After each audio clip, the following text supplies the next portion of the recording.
Yes, please. Okay, just a little correction. My name now actually is Vita Luthmers, formerly known as Vita Storey.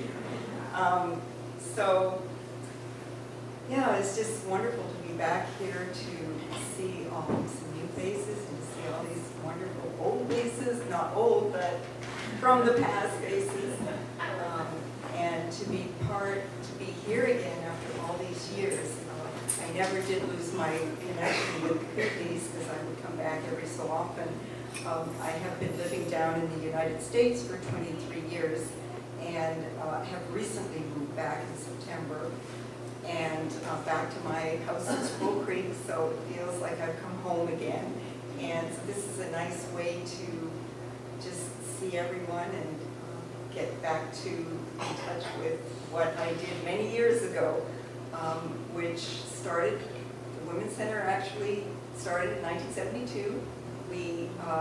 There was a group of us who were working on what was then known as the Local Initiatives Program. And this was during the era of the Trudeau government. They were trying to develop progressive programs in communities and trying to interest young people in, being involved and active in their communities. And this was just after the Royal Commission report on the status of women.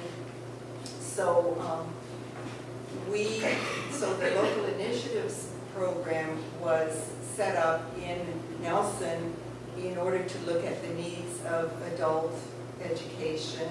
And so there was two of us that worked on that program, and Julie Curtis and myself.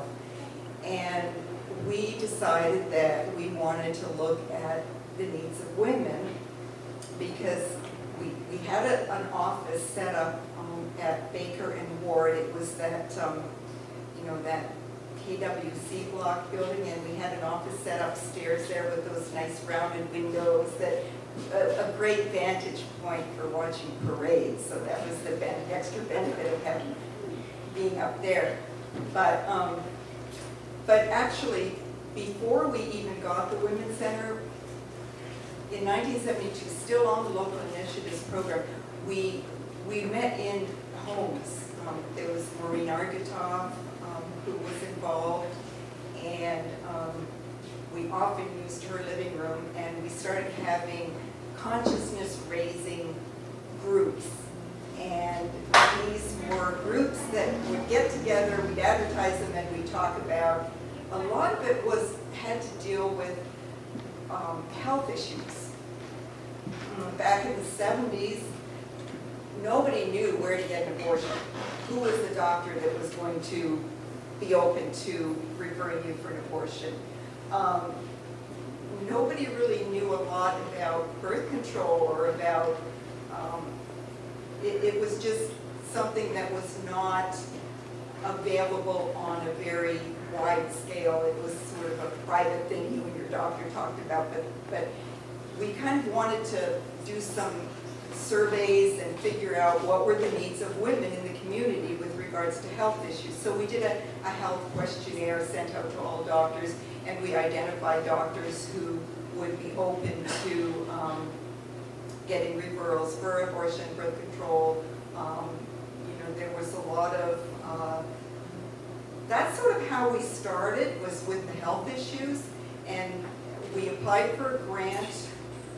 After the Local Initiatives Program ran out of money or terminated, we applied for a grant from the Secretary of State. And we received initially $7,600. I remember that figure because I thought, whoa, this is great. And we got that money from the Secretary of State, and we opened up an office. And there was, I'm trying to remember who the other coordinator was at the time. The little gray cells just don't work not well anymore, and I didn't go back in my files, but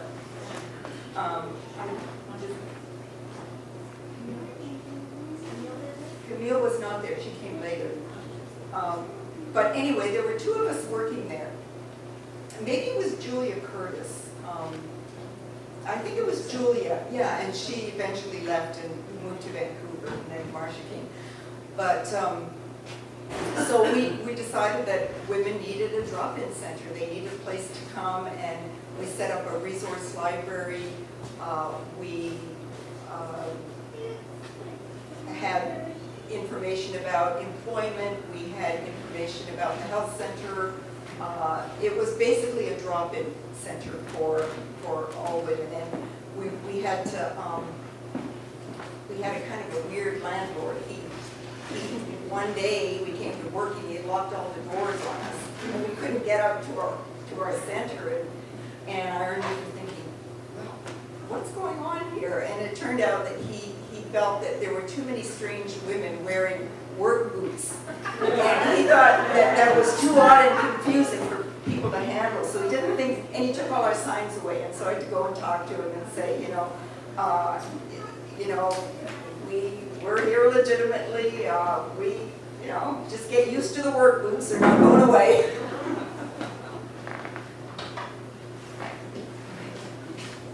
So anyway, I could go on and on with little stories and vignettes, but we have to give everybody a chance.